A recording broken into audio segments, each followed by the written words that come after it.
Okay, first let me remind you, since it's been some time. So it will be a 5-minute reminder. So let's see. So remember, of course, we're studying Lie algebras, which will be something like this. You remember we had a Cartan subalgebra of Hi, Hj such that these guys were zero maximal commuting set of commutators. You remember that all generators were these Cartan elements plus roots.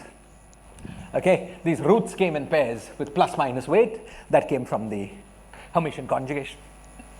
Okay, so there were E alphas and there were E minus alphas. I remember this. You remember that we chose normalizations. We chose you remember that we always had a killing form, a trace in our Lie algebra, a group invariant inner product on the space of generators. I was perhaps not very careful with notation, but let me define this killing form as JA, JB. This, is a trace, but sometimes it's nice to know with what normalization the trace occurs. Okay, so let's have a clear definition. Let's say this is trace in the adjoint representation of JA, JB, and then maybe with some additional normalization. Let's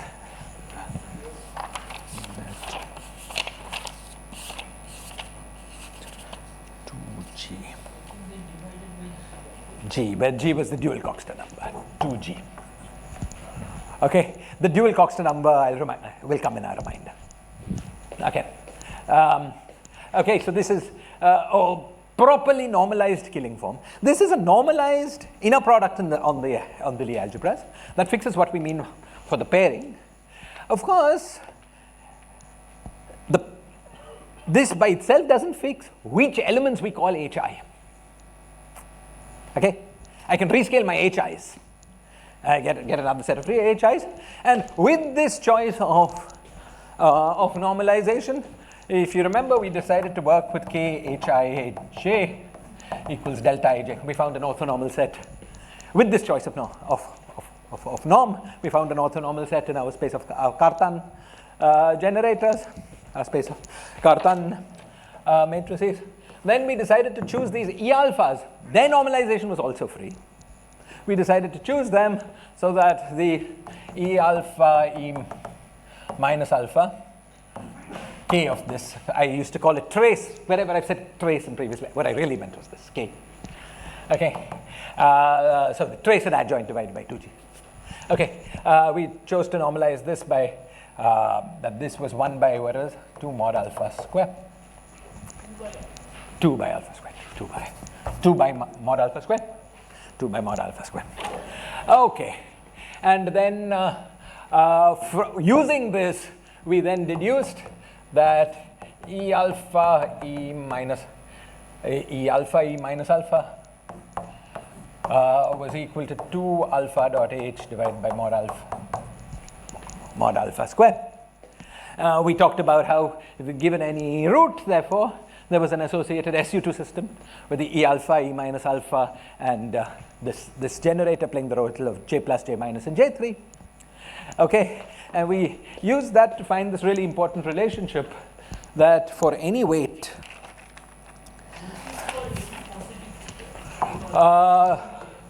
this is for, it will work probably in general, you see, because if we just flip alpha, this will also flip. The algebra is general, but we will often associate, choose, as you say, positive roots, which to call J plus, which to call J minus. Exactly. It tells us which you're going to call a plus and a minus, kind of thing. Yeah. Okay. And by using the fact that every SU2 representation is finite dimensional, and it's got a lowest weight and a highest weight, you remember we concluded that 2 alpha comma lambda by mod alpha squared was equal to minus p minus q, where P was the number of times you had to, which one was raising and which one was lowering, I can't remember, but P, let's say I think P was the number of times you had to lower to get 0, to go to the lowest weight state. Yeah, now how many you had to lower to go? Raising. P was the number of times you had to raise to go to the highest weight state, and Q was the number of times you had to lower to go to the lowest weight state. Okay, and we got this in terms of these were of course integers. So this is like a fundamental relationship, and this fundamental. Okay, then we defined, there were these alpha i's. We defined alpha I v, which was equal to alpha I divided by mod alpha square, maybe with a factor of 2. Okay, it's just a rescaled alpha I, and okay, so we had these quantities. Now this thing could be written in terms of that alpha iv, which was alpha iv dot h. Okay, we then, and this could also be written as alpha iv dot lambda. Okay, this relationship told us that there were two lattices in the game. There was the root lattice, which was the set of all things you could build out of linear combination of root vectors. There was the weight lattice, which was all things that gave you integers when dotted with alpha iv's for all I. Okay, and we defined these fundamental weights. We defined these fundamental weights, lambda I maybe we call them. Okay, such that lambda I alpha iv lambda j was equal to delta ij. Okay, and these fundamental weights formed basis vectors for the weight lattice. Root lattice was a sublattice of the weight lattice. Okay, and then we had we talked about, of course, simple roots, which were basic roots, basic positive roots, whose linear combinations could give you all positive roots. As we're going to, in 1 minute, remind ourselves, there's no particularly sacrosanct basis of of simple roots, but anyway, we choose one. Okay, we choose one, and we choose this basis of simple roots, and then we define this Cartan matrix Nij, which was alpha I dot alpha j divided by, was it 2 alpha I divided by mod alpha j square? I'll check. Alpha j below, alpha 2 alpha I alpha j divided by mod alpha. Correct, right? Ij mod alpha j square. Okay, and you remember we looked at these Nijs and concluded that, well, obviously, just looking at this formula, if I is equal to j, Nij is 2, right? Because this cancels that. So Nii was equal to 2, but Nij for any I not equal to j was always 0 or a negative number, and that was equal to either 0, 1, 2, or 3. Do you remember? We discussed this because we came from a Cauchy-Schwarz inequality, because Nij times Nji minus 1, minus 2. Yeah, we got this from a Cauchy-Schwarz inequality because Nij times Nji was always less than 4. The Cauchy-Schwarz inequality gave that to us, and then from that we massaged around, we looked for all possibilities using the fact that Nij and Nji were not equal to each other, but not too far, because they were just divided by different things. Okay, and by the way, this 1, 2, and 3 is related to the following fact, that all roots in a group either have the ratio 1:2 in length, or have ratio 1:3. Okay, and that 1, 2, and 3 comes about here because the You remember one possibility was Nij was 1 and Nji was 3, minus. Nij was -1 and Nji was -3. But Nij and Nji were equal up to the fact that one of them was divided by mod alpha j squared and the other one was divided by mod alpha I squared. So this is related to the fact that you could have the roots being in ratio 1:3. But another possibility was 1 and 2. And that was related to the fact that the roots could be in, the root mod squares could be in ratio 1:2. In today's lecture, I plan to discuss SUN in some detail, so this becomes less abstract and more clear. Okay, but first I give you the reminder. Okay, excellent. This was this Cartan matrix. Then we talked about Weyl reflections. Okay.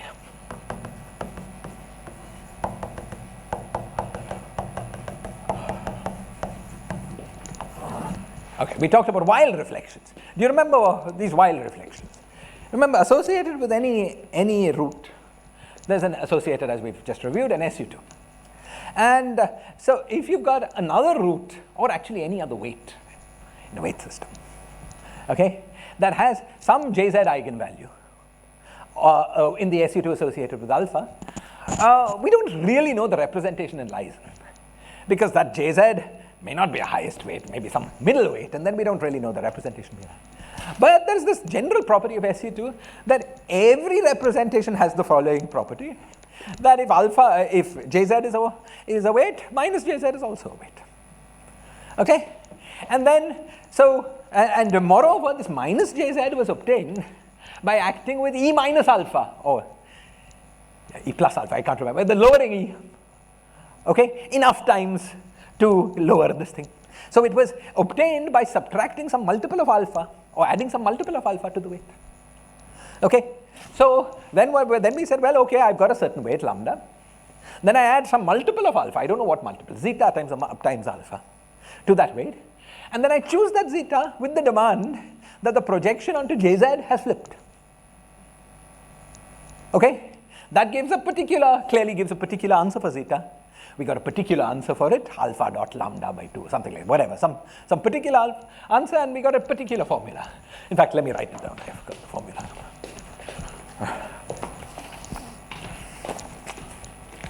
Weyl reflections.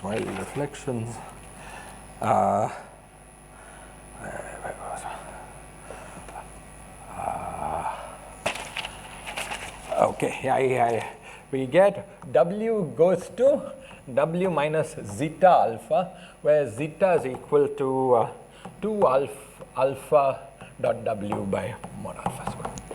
So W goes to W minus 2 alpha dot W by mod alpha squared times alpha. Okay. So we could always flip the sign of Jz associated with any alpha. Associated with any alpha, we could flip the sign of this Jz. And this looks like it gives rise to some humongous group, because you could flip for every alpha and then act in various orders. Okay. Typically, though, there are relations. So this looks like you're getting, associated with, take the dimension of the group, subtract the dimension of the Cartan subalgebra, divide by 2, and 2 to the power that object. Because that's the total number of independent, different SU2s. Okay? But typically the Weyl group is smaller than that, because there are relations. Flipping these can be obtained by, and flipping something else is flipping something else. We looked at some of those relations. If you remember, we proved that Si squared was 0. What is it? That Si dot Si times Sj was Sj times Si, when I and j had orthogonal, had 0 Cartan inner product. Okay. Yeah, Si square is 1, of course. It just brings you back to yourself. This operation is Si, right? What? This operation is Si. Yes, Si is flipping because associated with root I. Okay? And there's a general result that generators of the Weyl group, meaning that you can get all elements of the Weyl group by doing SIs associated with simple roots. You may have to do these SI many times. Okay, so then with the simple roots. Yeah, so but already the fact that, you know, SI, anyway, you may have to do these SIs many times. You do them enough times, you always get some triviality. You always get one. There's a rich structure there, which maybe we'll come back to if we need. Any element is a linear combination of product of these SIs. Any element of the wide group is a product of enough SIs. You could have SI, SI, exactly. And then you also have to put them in all different orders because they don't commute. They don't commute in general. Right. So yeah, by putting a string of SIs associated with the simple roots, you can get every while element. But of course, as we just showed, that when two guys commute, when two guys are orthogonal, SI.sj's, they commute. So it's a much simpler structure than it might at first originally seem. Anyway, the importance of this while, one importance of this while reflection came from the fact that it preserved inner products. Okay, so it was a general result that if you took lambda 1 times lambda 2, lambda 1 and lambda 2 are some weights, then this is equal to S times lambda 1 times S times lambda 2, where S is any element of the while algebra. Okay, I think we showed this in one or two cases last time, maybe for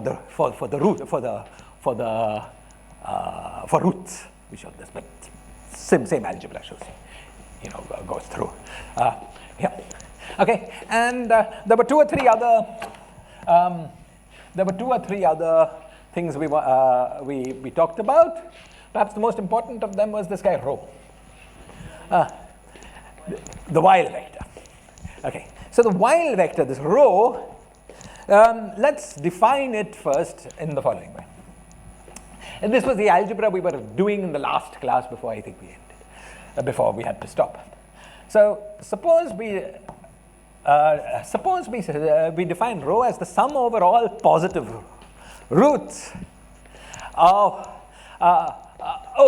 and one more thing, this general thing here, this general result here, when we do it on simple roots, okay, when we do this thing on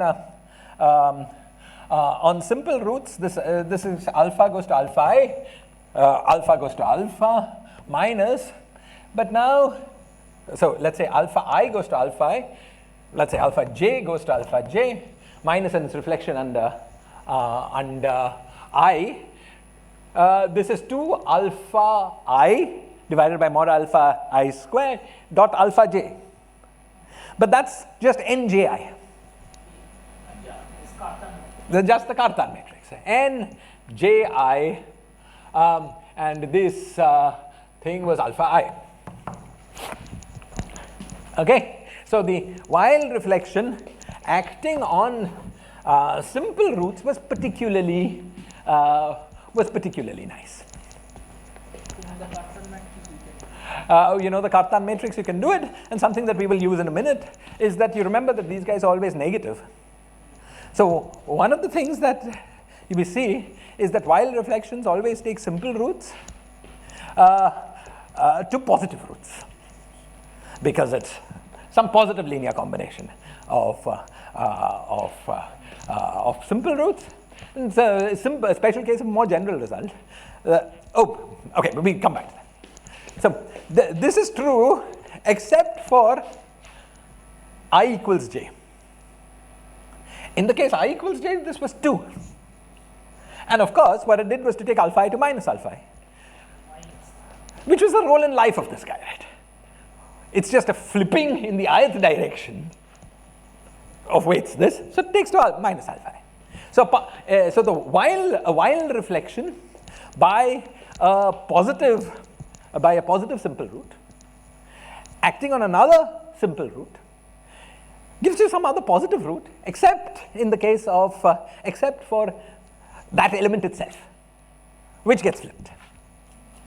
Okay, in fact, this is a special case of a more general result, that while reflections acting on positive roots always give you positive roots, except for that one guy, that one positive root by which you're doing the reflection. Okay, and I suppose you could prove this by taking linear combinations, or making positive roots, linear combinations of simple positive roots. So we'll use that result to get a second characterization of this rho. Okay, I want to show you that rho can also be written as sum over I lambda I, a sum of all the fundamental weights with coefficients 1. Dynkin labels are 1, exactly. Okay, let's check that this is the case. You see, this thing has this quantity here has the property that dotted with any alpha vi, we get 1. Because each of the lambdas gives 1 dotted with its alpha vi and 0 dotted with other things. So dotted with any lambda. So if we can show that the upper definition has this property, that dotted with any alpha vi, we get 1, okay? Then we're in business. Okay. So what we do is this. We take this guy, this rho, and look at its map under let's take Si. I is one of the positive simple roots. Okay? And we act on rho with this Si, with the Weyl reflection associated with this Si. Do you understand Si? So alpha I is a positive simple root and Si is corresponding Weyl reflection. Okay. So we act with rho on this. So Si on rho is equal to sum over I Si on lambda. Okay? But this is the sum over all positive roots. You know, and all positive roots give you back all positive roots except for that one guy, namely alpha I itself, which flips.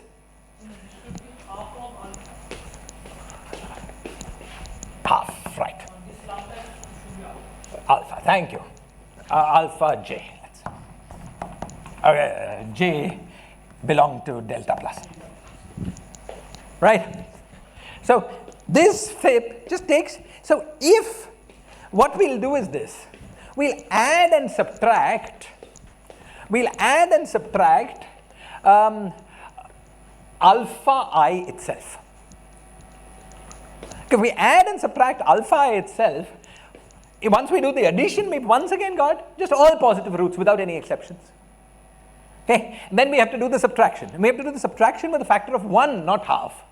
Because this thing flipped it to, flipped this to minus half alpha I. We want a plus half alpha I. Okay, so we will get, so you see that this quantity is equal to rho itself minus alpha I with the factor 1. Is this clear? Using the fact that positive roots, go to positive roots under Si. Okay, great. So we've got this Si of rho being equal to rho minus alpha I. Now let's take, now let's do the following. Let's take the inner product with alpha I v on both sides. Okay, so this is equal to alpha I v rho, which is the thing we want, minus alpha I dot alpha I v, minus alpha I dot alpha I v. But alpha I dot alpha I v, let's just use the definition. Alpha I v had a 2, so this is just minus 2. Is this clear? Because alpha I v had the mod alpha squared downstairs and a factor of 2. Okay, so we've got this. Great. Next we use the fact that Si leaves the inner product invariant and Si squares to 1. So these two things together imply you can switch the Si to this guy. Because we just act with Si on both sides. This is equal to Si times this, but Si squared is 1. Okay, so we get Si of alpha I v commutator rho is equal to alpha I v, I mean not commutator, this inner product, minus 2. This clear? Okay. And now, however, SI on alpha I or alpha IV just flips it. So this is equal to minus of this quantity. Yeah? And so then we take this guy to this side and this guy to this side, so we get 2 alpha IV rho is equal to 2, so alpha IV rho is equal to 1. Now, I was just anything. We chose to, when we wanted to calculate SI with rho, we chose to do the wild reflection when we wanted to calculate alpha IV with rho, we chose to do the wild reflection with SI. But that was just convenience. If we wanted to calculate alpha JV with rho, we will choose to do the wild reflection with SJ. So we'll get the same result for all of them. Okay, and therefore we've established there's this wild vector which has two different expressions. Okay, that has two different expressions.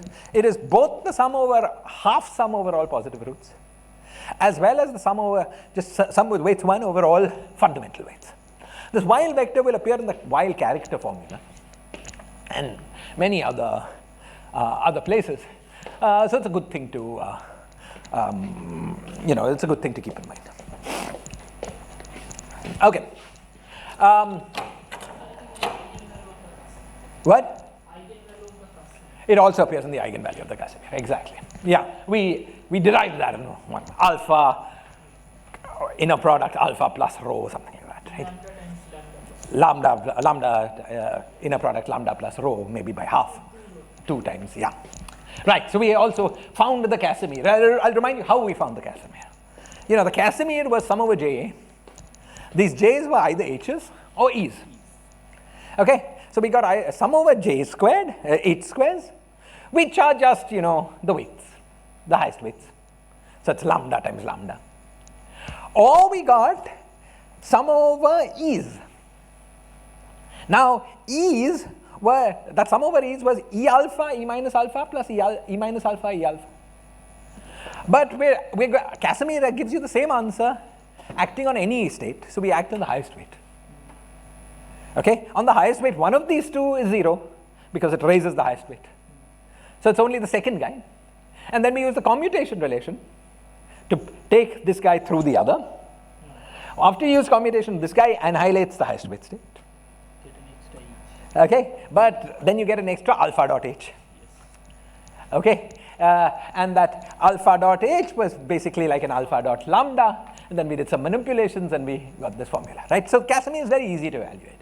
There's a general formula. The safer bet usually in life is to evaluate it yourself. Using this procedure, it's always very easy because then you're making sure that you're not using somebody else's normalizations.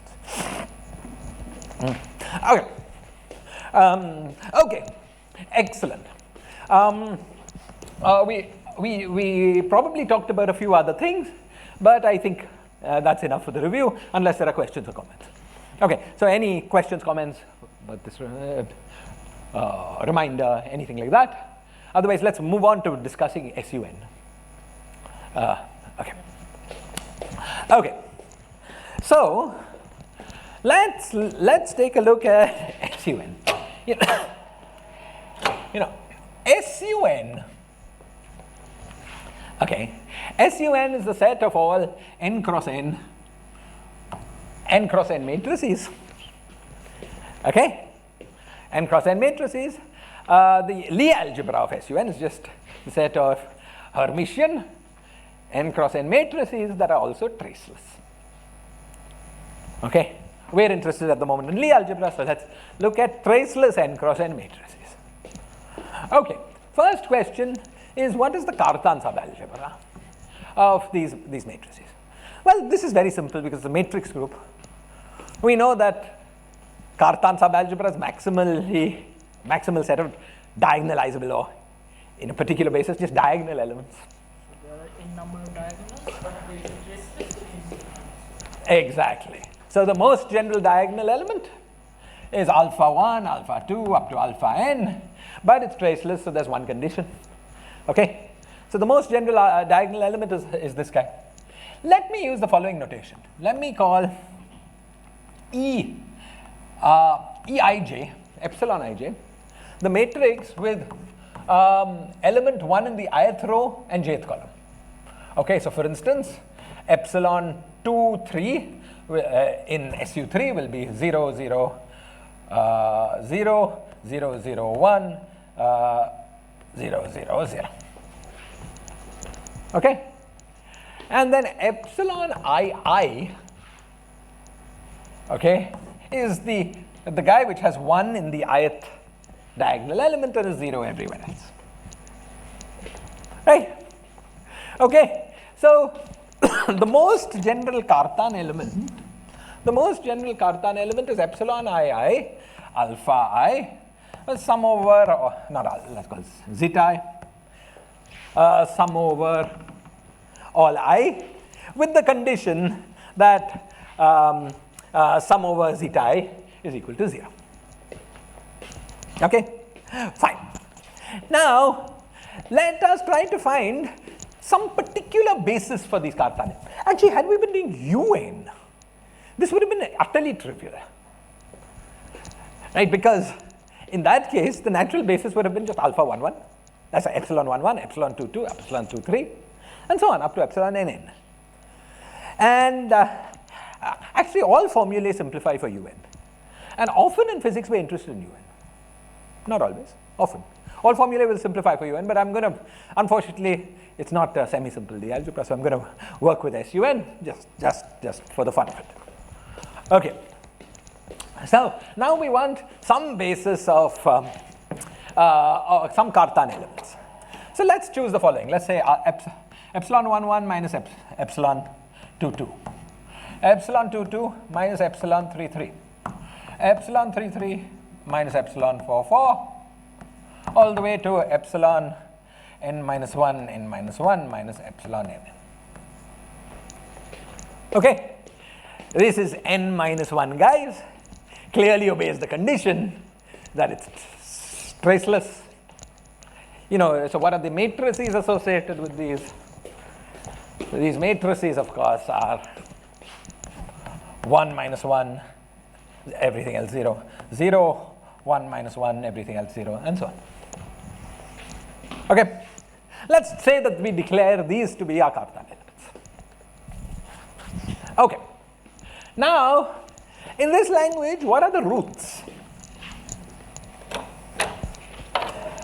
Well, the E alphas are just matrix elements. Okay, the E alphas are just matrix elements. If you allow me to go complex and forget the hermiticity, which is another irritation, because then you have to take linear combinations. Let me go complex if you don't mind. Okay, then these guys are just Eij, epsilon ij, y not equal to j.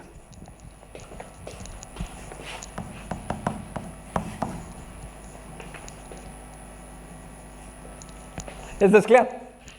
Okay, what are the weights? What are the values of alpha associated with this guy? Okay, so the values of alpha associated with this guy will be epsilon ii. So alpha I is equal to 1, alpha j is equal to minus 1, and all the other alphas are 0. Just by taking commutator.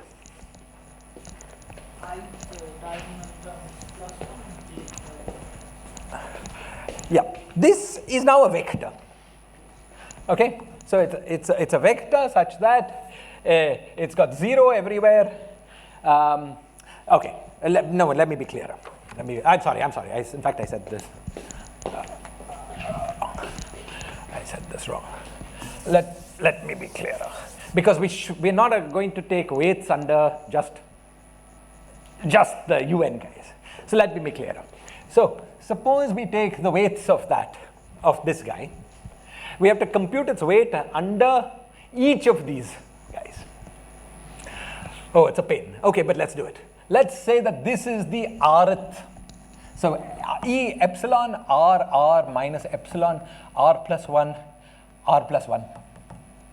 Let's call that HR. Okay. And let's record the eigenvalues under HR. for each of these roots. Okay, so let's see. So this guy has plus 1 hi equals plus 1 because it's got an I here. But it has, hi equals plus 1, that's good. But it has hi minus 1 equals minus 1.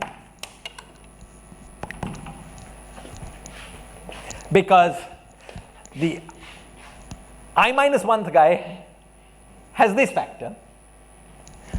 This is the case unless for I not equal to 1. Okay, and similarly it has hj equals minus 1, but hj minus 1 equals 1 unless j is a special value.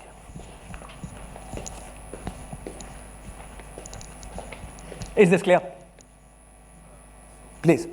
Epsilon ij, shouldn't it be just epsilon I plus 1? That will be simple roots. At the moment, we're looking just at all roots. Okay? We will then choose a basis of simple roots. Okay? And then we come back. So this is just, so the alpha value associated with this root is made up of these 4 non-zero elements and everything else here. Is this clear? You remember we want to produce an n minus 1 dimensional column, not an n dimensional column. If we were working in UN, there were no restrictions, we would use just the diagonal elements and then it would be very easy. Then it would have been 1 minus 1 and everywhere else 0. But because we have to do this painful subtraction, we get these things. Is this clear? Okay, now let's go back to Omkar's question. Omkar's, here I and j were just I not equal to j. By the way, let's do some counting. The number of Karthana elements is h minus 1, sorry, n minus 1. The number of elements in the group is n square minus 1.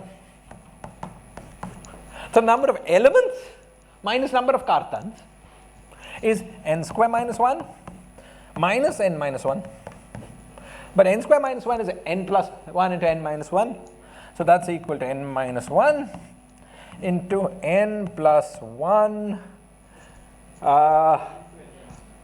minus 1. Yeah, n into n minus 1, exactly. N into n minus 1 by 2. Not by 2. Not by 2, not by 2.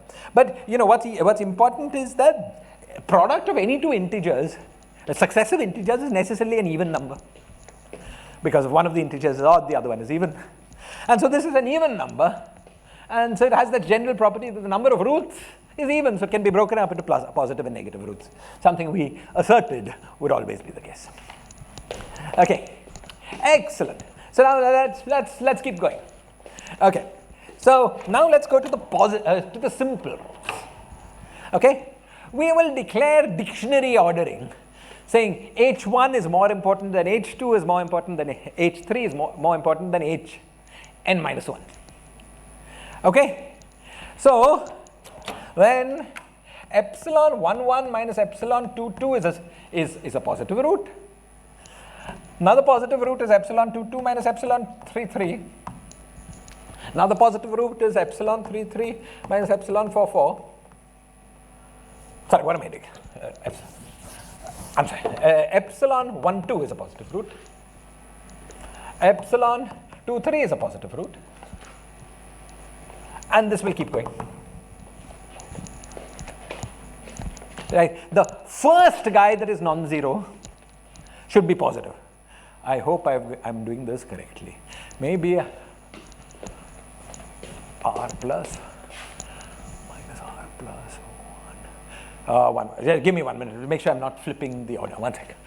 1 minus 2, 2 minus 3.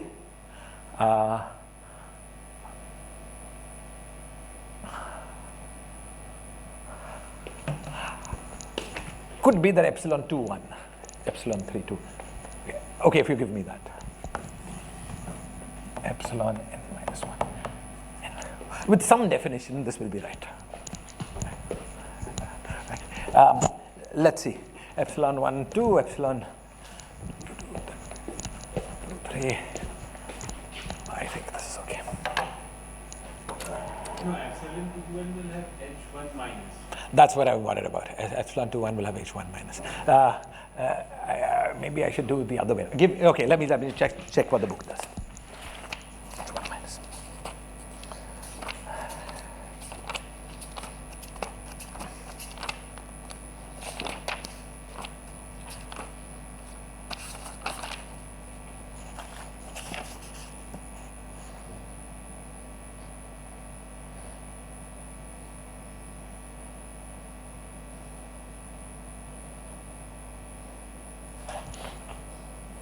Yeah.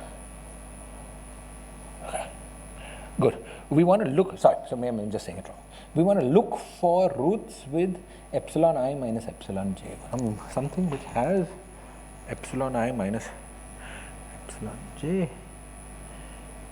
Once this, let me find something that has this.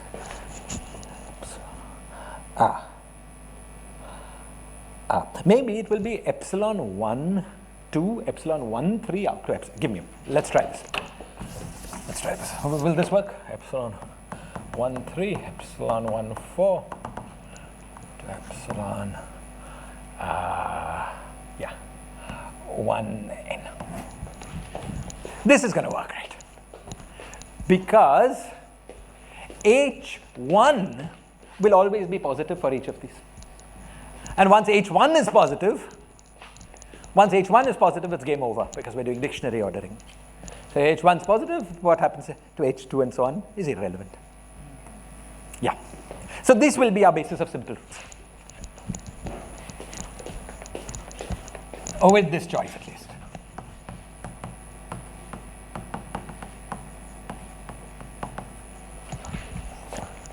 Is this clear? Okay. Let's try to find the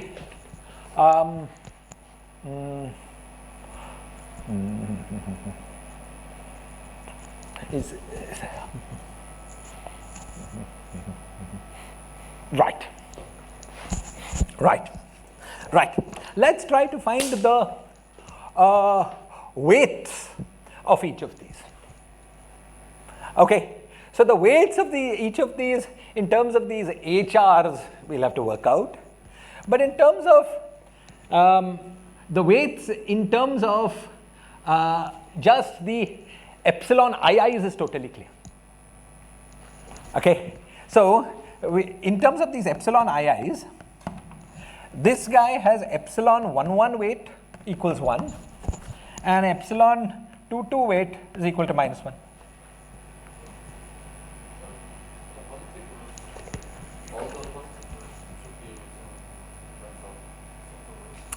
And this won't work? Yeah, because it'll always have a 1, you're saying. Okay, so maybe we made the wrong choice. Please make your suggestion. 1, 2? 2 to 3, but this was not working, yeah. Epsilon 4, epsilon n minus 1, n. Yeah, it's true, this looks good. Okay. The positivity of this. Okay, let's try. Let's see.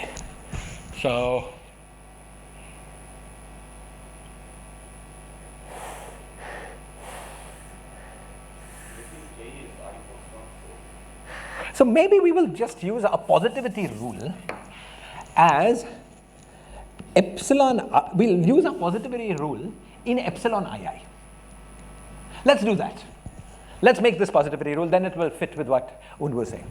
So let's take our weight, write it as a vector, which is an n column vector, which has the property that sum over all things is equal to 0. Okay, and let's make our positivity rule associated with epsilon 1, 1, then epsilon 2, 2, then epsilon 3, 3, and so on. That dictionary ordering. with that thing, this guy has weight 1 minus 1, 0, 0, 0. This guy has weight 0, 1 minus 1, 0, 0, 0. And this guy has weight 0, 0, 0, and so on, 1 minus 1.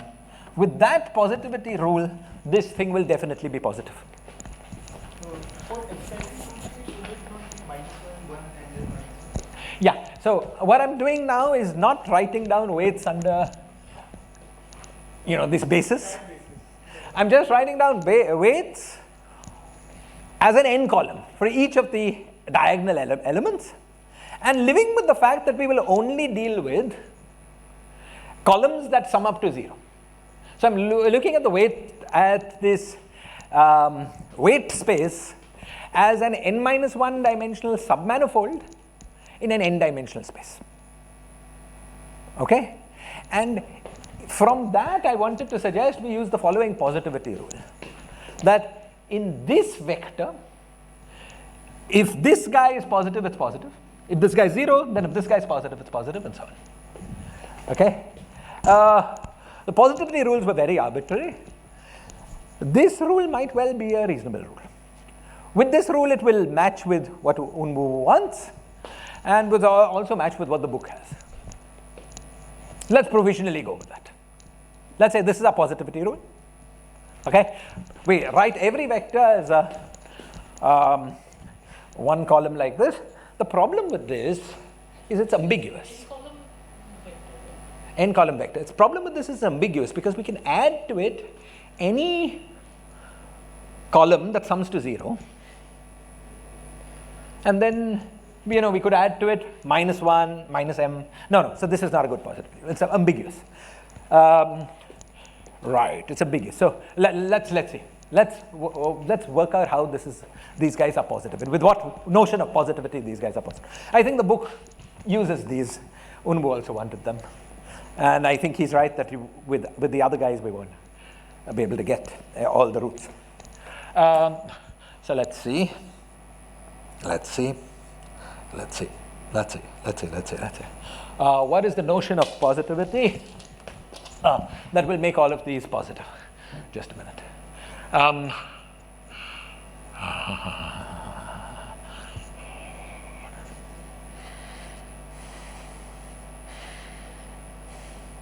Oh, you know what? Let's use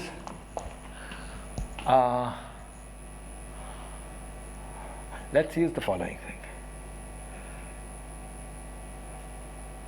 How about using, instead of this basis, how about using 1 minus 1, then the next guy being 1 minus 2, and so on.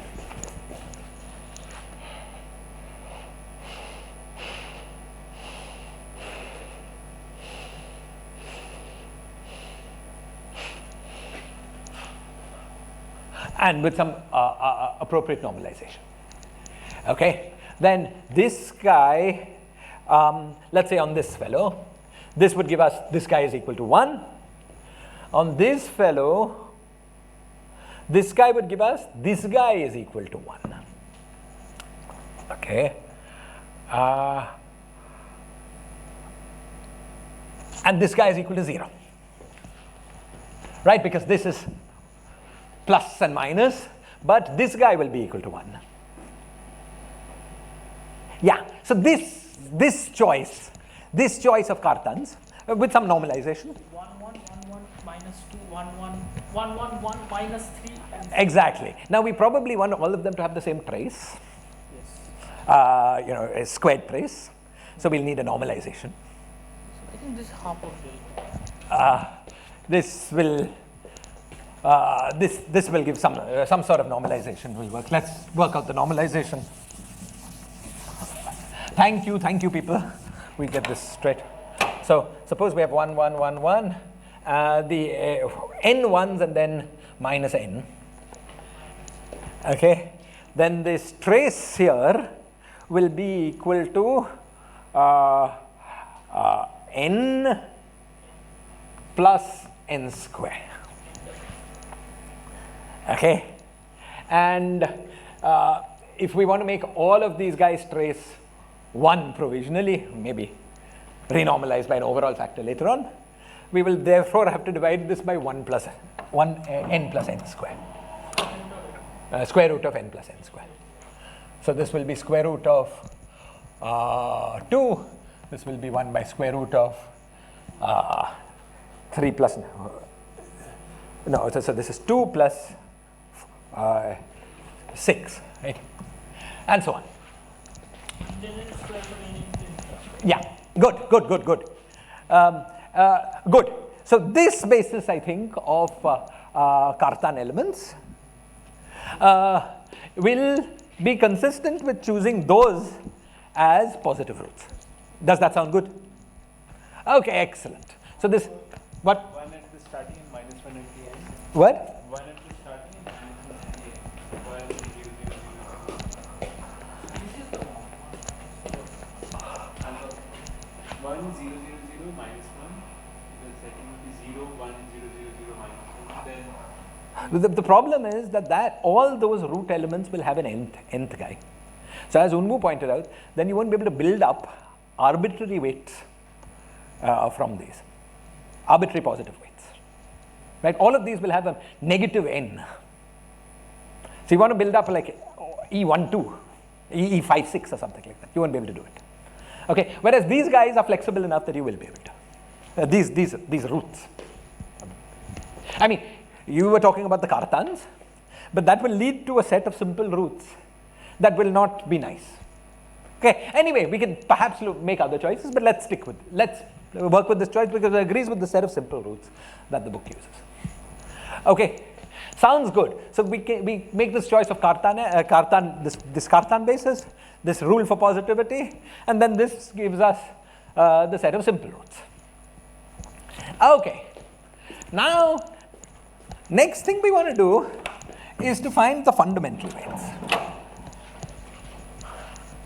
Okay. So we want to find a set of fundamental weights, okay, which will be very similar to this, because what we want to do is to find something that has dot product 1 with this guy and 0 with everything else. Okay, so let's try the following. Let's try, let me write it down in terms of these diagonal guys. Okay, so let me write it down in terms of these diagonal guys, but always making sure to add up to 0 at the end. So suppose I do the following. Suppose I do the matrix 1 minus something. I'll tell you. Okay, suppose I do the matrix 1, 1, 1, 1, 1, 1. This guy will click with this, but not with any of the rest. Right? I'm talking about weights, of course, but what I mean is weights under this character. Okay, so weights are in one-to-one correspondence with the Cartan elements. So if I give you the Cartan element representation of my fundamental weights, I've given you the weight. So I'm giving you the Cartan element representation of my weights. Suppose I give you this, then this, then this, and so on. This would work, except that this is not quite a Cartan element. Right? Let's check that this works, by the way. This gives clicks with this and is 0 with everything else. This gives 0 with this, because it has plus weight under 1 but minus weight under 2. It's 1 minus 1 0. We'll give non-zero with this, but we'll give 0 with anything that doesn't have a 1 or a 2. Okay? This guy will give 0 with this, 0 with this, non-zero with this, and then 0 with everything else, and so on. But the problem, of course, is that it's not quite a Cartan weight because it's not traceless. But that we can easily fix. We subtract minus 1 by n times 1, 1, 1, 1, 1. That makes it traceless. And then for this guy, we subtract minus 2 by n times 1, 1, 1, 1, the diagonal element. That makes it traceless. And so on. So we just do the subtraction of completely diagonal of the identity guy. The identity guy clicks 0 with each of the roots, because each of the roots has 0 weight under the diagonally 1. Okay, so that doesn't change this property. And so this weight, or if you like, if I list weights as n-dimensional columns, like I was saying, now just as a convenience, not as a fundamental principle, but as n-dimensional columns which all sum up to 0, this guy will be will be the column 1, and then minus 1 by n, minus 1 by n. This guy will be the column 1 minus 2 by n, 1 minus 2 by n, minus 2 by n. The next guy will be 1 minus 3 by n, 1 minus 3 by n, and then minus 3 by n, and so on. Right? So these will be our fundamental weights.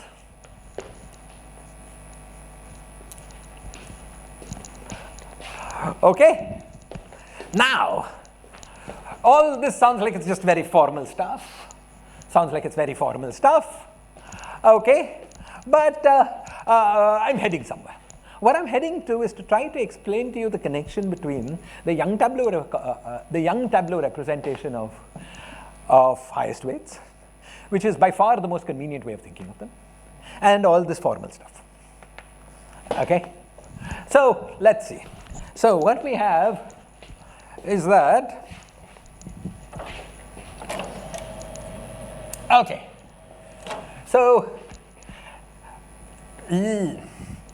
using 1, 0, 0, 0 equals, just for convenience, epsilon 1, this column vector, 0, 1, 0, 0 is equal to epsilon 2, and so on, using that kind of notation. Okay? The most general weight is a fundamental weight. Okay? Is a fundamental weight, is a linear combination, integer linear combination of fundamental weights. Right? It has to lie in the weight lattice. The most general weight is sum over I, lambda I, these lambdas are integers, times these guys. So now let's write a formula for them. For the ith guy, we had epsilon 1 plus epsilon 2 up to epsilon I minus I by n times sum over j epsilon j.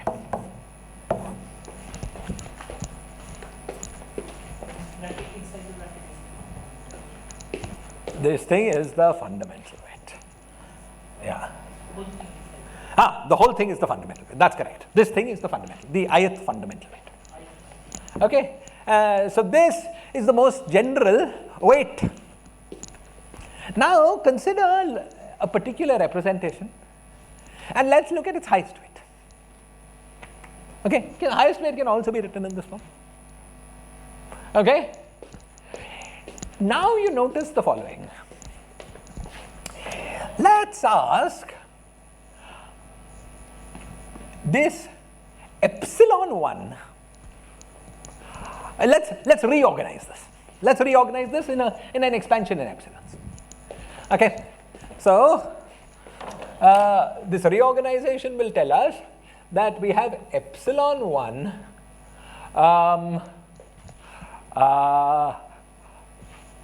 first, all of the epsilons will have a factor which is minus sum over I lambda I times I divided by n. From this term, that comes equally for all epsilons, because that was sum over all epsilons. Okay, so we'll have that. But then this epsilon 1 will in addition have, so epsilon 1 will in addition have sum over lambda I is equal to 1, I is equal to 1 to n minus 1. Okay, so we will have this minus sum over I lambda I by n multiplying epsilon 1. Right? For epsilon 2, the sum will start with lambda 2. Right? Because epsilon 2 has, I mean, every, yeah, that sounds right. Because this was now without a normalization. It had to click to give you 1 with these simple roots. Right. By the way, notice that this, all roots in this, I didn't even say it, but all roots in this thing are obviously length 2, length square 2. Because trace of alpha ij, this epsilon ij squared is 2. Okay. Or 1 in maybe in this convention. 1, there'll be an overall 2. All the same. All of them have the same root. So this is a group with all roots having same length. So these are called simply laced algebras. Okay? We can see that really fast. Okay, so coming back to this, plus sum over I is equal to 1 to 2 to n minus 1 minus sum over I lambda I lambda I by n epsilon 2 and so on. Epsilon r will have sum over r to the lambdas from r to n minus 1. This clear? Okay. Excellent. Now let us give a particular name. Let's define Li. I'm going to write capital because you won't be able to distinguish my small n. Let's define Li as equal to lambda I plus lambda I plus 1 up to lambda n minus 1.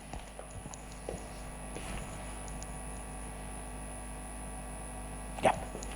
Let's define this quantity. It's just a name. Okay. So the sum of lambdas from I up to n minus 1. So with this name, we see that we have Li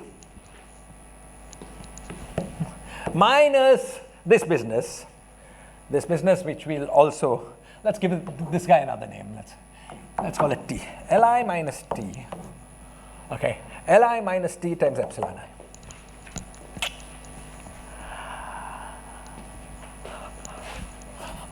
I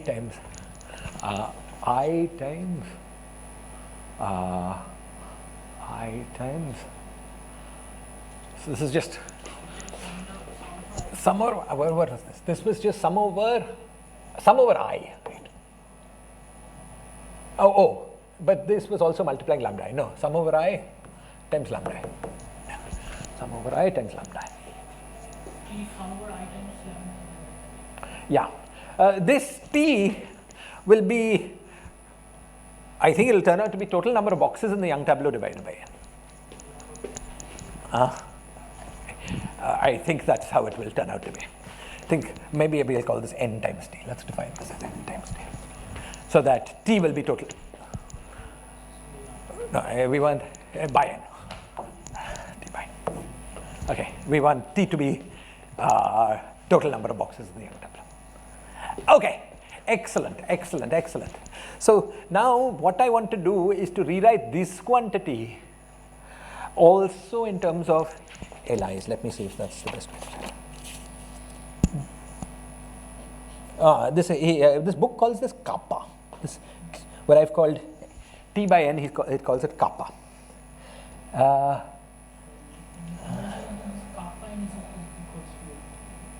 Kappa. But T by n is kappa. Yeah, kappa n is T. Right. He just calls it kappa. Fine. Right. Good. Let's go on with this. Okay. Now, what I want to claim is the following. The lambdas, okay, are, I want to claim and then I will try to explain. So first, here the claim. Claim is that Li's, okay, Li's are the lengths. These li's here, you know, the li's are integers that run from 1 to n minus 1. We have n such integers. Okay? Claim Li is the length of the ith row. Li is the length of the ith row in the Young tableau. Okay? So claim Li equals length of ith row in lambda.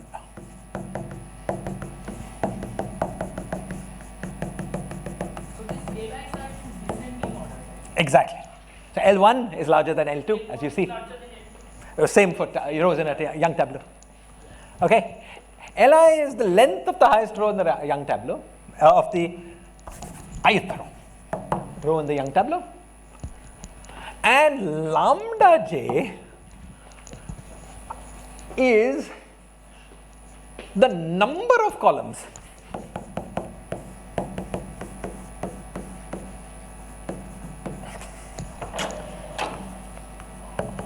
of length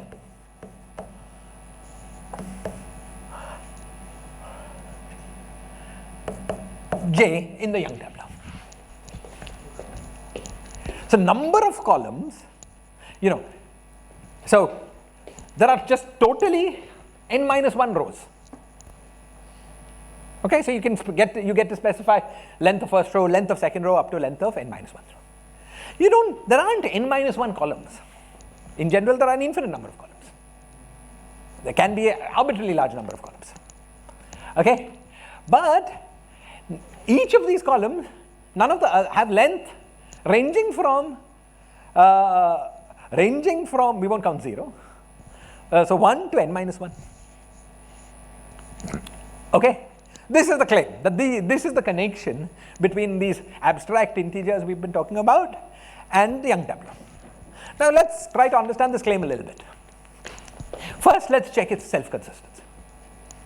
Okay, you see, I've given you a clear connection between Li and these lambdas.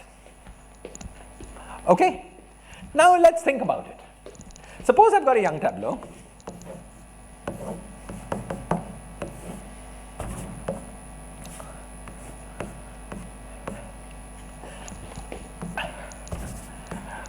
Suppose I've got a Young tableau,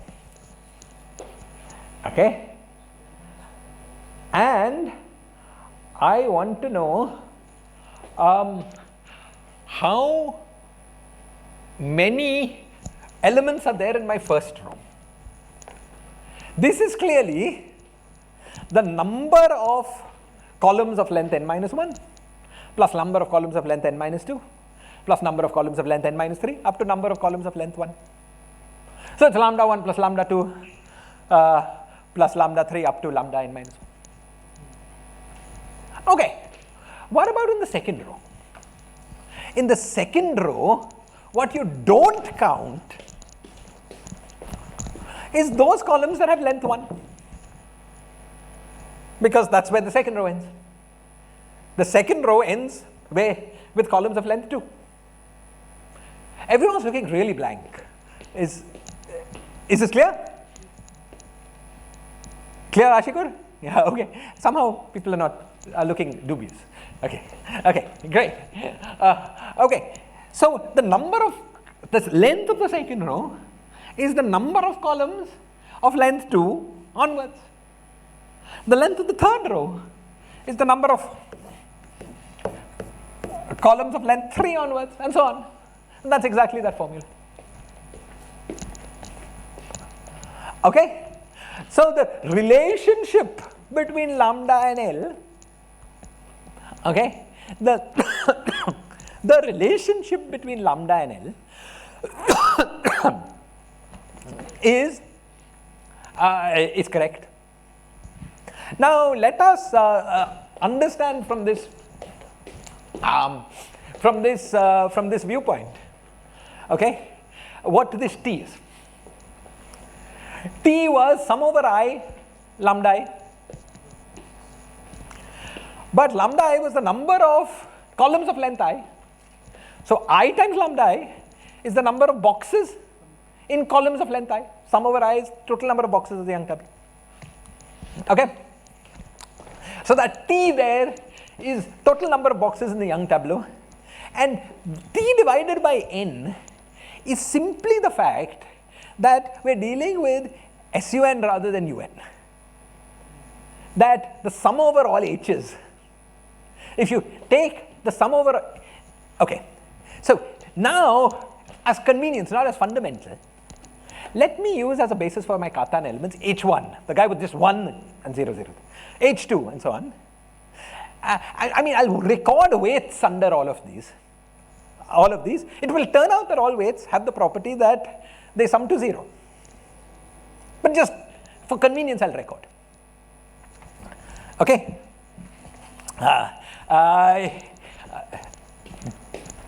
So from this point of view, you see why these LIs here are boxes in the Young tableau. That becomes clear.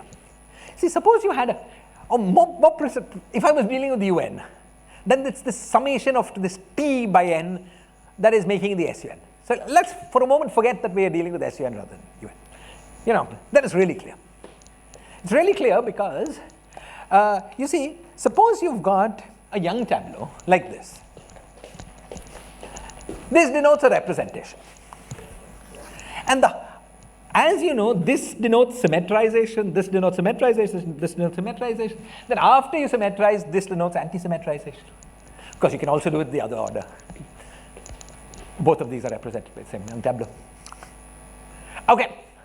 Now, suppose I have each of these boxes you should think of as a fundamental. Now, each of these boxes you should think of as fundamental. You're putting this Young tableau is a tensor product of all these fundamentals, tensor producted by symmetrizing, then anti-symmetrizing. Okay. Now, what can you get for the highest weights for your for this representation? Well, the best thing you can do is put all the highest weights of the fundamental. I'll be done in like 2 minutes. Just sorry. Put all the highest weights of the fundamental in this row, and because you can put them all highest, because they are all symmetrized, you can put them all highest weight. Okay? Now you can't put this weight equal to this weight, because this is anti-symmetric with respect to that. So then you put the second highest weight here, and then symmetrize. So the number of total first highest weights is the length of the first row. The number of second highest weights is the length of the second row, and so on. And that's what this formula is telling us. Right? So, because Li is epsilon 1 was the first highest weight, epsilon 2 was the second highest weight, and so on. So L1, therefore, you see, is the number of boxes in the Young tableau. Because the highest weight would have this property. Okay, this is a way of understanding why it works, because there are more formal ways. But this is a way of understanding why it works. So this is the relationship between this complicated blah, blah, blah, and practical stuff. Practical stuff is Young tableaus. Complicated blah, blah, blah is Dynkin weights, wherever those things are.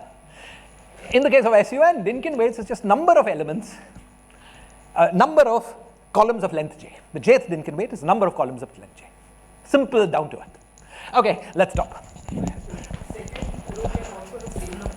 Can have same length. That would mean no Dynkin L1 is 0. There's no box of length. What? Okay. No comment.